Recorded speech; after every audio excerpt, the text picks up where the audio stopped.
अगर आप भी इस तरीके के क्वेश्चन में सोचते हैं कि कौन सी दो संख्याएं हैं जिन्हें जोड़ने पर 32 आएगा और गुणा करने पर 192 आएगा, तो इस वीडियो के बाद आप कंफ्यूज नहीं होंगे। देखिए कैसे पता करेंगे यहाँ पर किन दो संख्याओं का योग और गुणनफल आएगा। ठीक है, देखिए कैसे पता करते हैं। देखिए इसका आंसर अगर आपको पता हो तो इसका आंसर x प्लस समथिंग आएगा और दूसरे कोष्टक में x प्लस समथिंग आएगा। ठीक है, मान लीजिए यहाँ पर कोई नंबर हमारे पास m आता है, ठीक है, और यहाँ पर कोई n आता है। अगर हम m और n की वैल्यू निकाल लें तो हमें पता चल जाएगा हमारा गुणनफल क्या है। तो m और n की वैल्यू हम निकालेंगे। कैसे निकालेंगे? आपको पता है कि m प्लस n करने पर हमें 32 मिलेगा।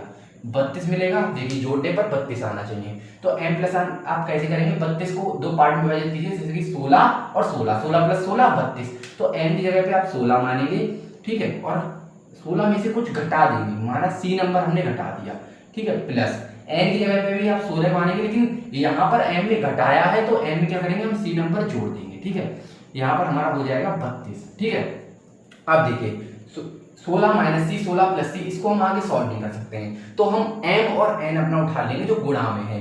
तो गुणा करने पर हमारा m और n हमारे पास कितना आ रहा है? 192।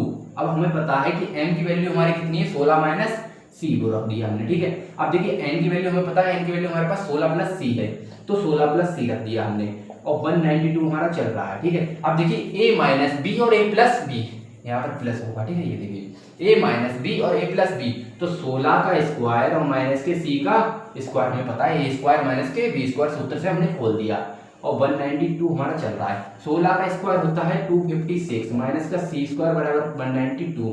इसको इधर ट्रांसफर कर दो और इसको इधर ट्रांसफर कर दो, ये चीज इधर माइनस में चली जाएगी, उधर प्लस में चली जाएगी। 256 माइनस के 192 और बराबर ये प्लस का हो जाएगा हमारा सी स्क्वायर। इसमें से इसको घटाएंगे तो हमें 64 प्राप्त होगा, जो कि सी स्क्वायर के बराबर होगा। तो सी की वैल्यू यहाँ से हम निकालेंगे तो हमें पता है सी की वैल्यू हमारे पास 8 आएगी। जब सी की वैल्यू हमारे पास 8 आ गई तो 8 यहाँ पर रख दो, 16 माइनस 8 प्लस 16 प्लस 8। अब हमें दो संख्याएं प्राप्त हो गई। देखिए 16 में से 8 घटाएंगे तो 8 मिलेगा हमको, प्लस और 16 में 8 अगर हम जोड़ेंगे, 16 में 8 अगर हम जोड़ेंगे तो कितना हो जाएगा?